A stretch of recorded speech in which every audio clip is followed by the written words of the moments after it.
اگه مردم دنیا 100 نفر بودن،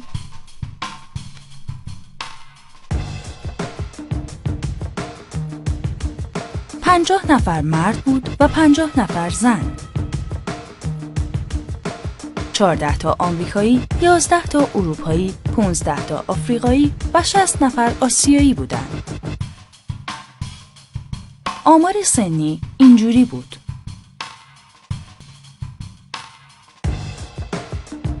31 نفر مسیحی بودند، 23 نفر مسلمان، 15 نفر هندو و 7 نفر بودایی. 16 نفر هم جزو هیچ کدوم از این دسته‌بندی ها قرار نمی گرفتند.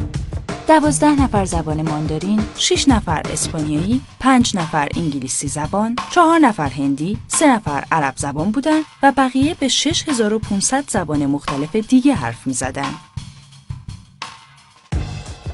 86 نفر میتونستن بخونن و بنویسن. 14 نفر نمیتونستن.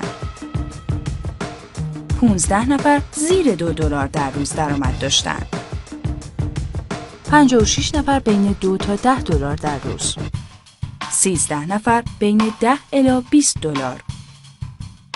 9 تا بین 20 الی $50.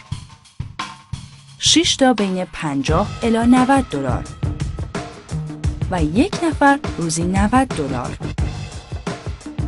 1 نفر کنترل 50% همه دارایی ها رو داشت. مغزتو شارژ کن. 21 نفر چاق بودن، 63 نفر سالم و 15 نفر سوء تغذیه داشتن. 1 نفر هم داشت از گرسنگی میمرد.